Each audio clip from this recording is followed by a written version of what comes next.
Have you ever had one of those moments on the golf course where everything seems to shrink around you? Let's explore one such instance. Picture this. Two friends, Alex and Jim, are eager to get in a quick 18 holes. They are ready, golf clubs in hand, and the green stretches before them invitingly. But there's a hitch in their plan. In front of them are two lady golfers whose swings are, shall we say, less than perfect. Their balls are flying in every direction but the intended one, slowing the pace of the game to a crawl. Now Alex, ever the problem solver, suggests to Jim, "Why don't you go over and ask if we can play through?"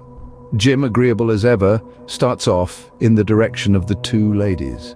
But halfway there, he suddenly turns around and retreats, leaving Alex puzzled. "What's wrong?" Alex inquires. Jim, with a sheepish grin, reveals a shocking truth. "One of them is my wife and the other is my mistress." This revelation leaves Alex in a bit of a bind, but being a good friend, he decides to step up. "That could be a problem," he admits. "I'll go over and have a word." So off Alex goes, his stride confident, his resolve firm. But much like Jim, he too turns around halfway and comes back. Jim, now curious, asks, "What's wrong?" Alex, with a smirk and a shake of his head, murmurs, "Small world." The punchline here is as unexpected as it is amusing. Both friends find themselves caught in an awkward situation, a situation where the vast expanse of the golf course suddenly becomes too small, too intimate. The joke highlights the irony of life, where one can face the most unexpected encounters in the most unlikely of places. And that, my friends, was a classic case of the world becoming too small, too fast. Ever been in such a hurry to get to the golf course that you'd skip anything, even a dentist's appointment? Well, Martin did just that. Picture this. Martin and his wife Debbie stroll into a dentist's office one bright morning. Without missing a beat, Martin says to the dentist, "Doc, I'm in a rush. I've got 3 buddies twiddling their thumbs in my car, all waiting for us to hit the greens. No time for anesthetic, just yank the tooth out and let's be done with it. It's Friday, we've got a 10 o'clock tee time at the town's best golf course and time's a ticking." The dentist, taken aback, thinks to himself, "Wow, this guy's got some nerve asking to have a tooth pulled without any painkillers. That's some real bravado right there." So the dentist, intrigued and slightly amazed, asks Martin, "Which tooth is it, sir?"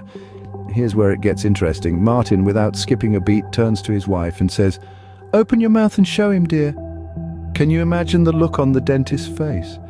One minute he's marveling at this man's courage, the next he's trying to comprehend the hilarious mix-up. Martin, in his hurry to get to the golf course, had completely forgotten one crucial detail. It was his wife's tooth that needed pulling, not his. So the next time you're in a rush to get to the golf course, remember, Martin, perhaps take a moment to breathe and ensure you're not asking the dentist to pull the wrong tooth. Because, let's face it, no one wants to be the talk of the town for all of the wrong reasons. So, what's the moral of the story? Well, it's simple really. When you're in a hurry, it's easy to overlook important details, but when it comes to your health, it's always best to take a step back, slow down, and make sure you're the one in the dentist's chair. Remember, folks, always make sure it's your mouth open at the dentist's, not someone else's.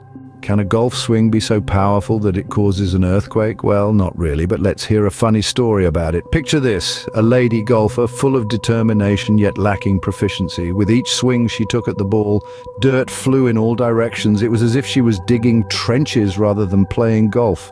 She was quite flustered, her cheeks burning with embarrassment. Turning to her caddy, she exclaimed, "Gracious me, the worms will think there's an earthquake." Now, most caddies might offer a polite chuckle or a word of encouragement, but not this one. This caddy was a quick thinker with a knack for turning a phrase, and he had the perfect response ready. "I don't know," he replied. "The worms round here are very clever. I'll bet most of them are hiding underneath the ball for safety." Imagine that. The caddy suggesting that the worms were taking shelter from the lady golfer's powerful swings, under the very ball she was trying to hit. In the end, it's all in good fun.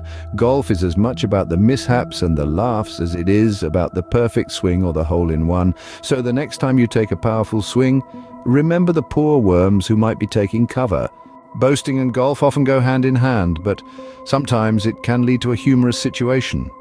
Enter the smooth operator, the kind of guy who could sell sand in a desert. He's at the club's annual dance, and he's not alone. He's made his way to the prettiest lady golfer in the room.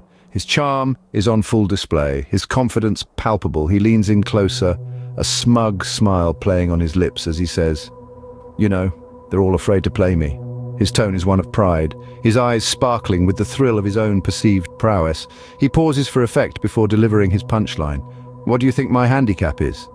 Now, the lady golfer, she's no pushover. She's heard all kinds of lines before, and this one, well, it's not her first rodeo. She looks at him, her eyes twinkling with mirth, and she answers without missing a beat, "Well, where do you want me to start?"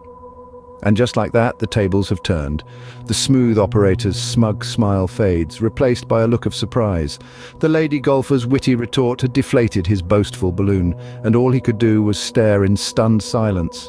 So, the next time you boast about your golf skills, make sure you're ready for a witty comeback. Golf wagers can sometimes lead to the most unexpected situations. Imagine this. Two chums, Matt and Jimmy, are out enjoying a friendly round at their home course. The sun is shining, the fairways are inviting, and the greens are as smooth as a baby's bottom. The game is close, the stakes are high, and the tension is palpable. Matt, always the competitive one, putts out first. He saunters back to the golf cart, a smirk of victory playing on his lips. Jimmy, not one to be easily intimidated, takes his time, lines up his shot, and with a swift stroke sinks his putt. But as soon as Jimmy's ball disappears into the hole, the scene takes an unexpected turn. Suddenly, Matt, who was just sitting there basking in his triumph, jumps out of the cart like it's on fire. He hastily drops his pants, revealing a little more of himself than anyone really needed to see. It turns out our victorious golfer had sat on a bee, receiving a sting on his rather sensitive posterior. Now picture Jimmy standing there, putter in hand, mouth agape, as his partner frantically pleads for him to remove the stinger. With a deep breath and a slight grimace, Jimmy kneels down beside his friend, trying to help in this delicate situation. But oh, the comedy of life doesn't stop there. The group playing behind them, having witnessed this peculiar scene from a distance, races up to them, their minds filled with questions, their faces a picture of bemusement. They stop their carts, look at the two men, one with his pants around his ankles, the other kneeling beside him, and ask the only question that seems to make sense at that moment. What was the bet? As laughter echoes across the green, we're reminded of the unpredictability of golf and life in general. One minute, you're enjoying a friendly wager on a sunny day. The next, you're pulling a bee stinger out of your friend's backside. So the next time you're making a golf wager, remember to keep the bees out of it.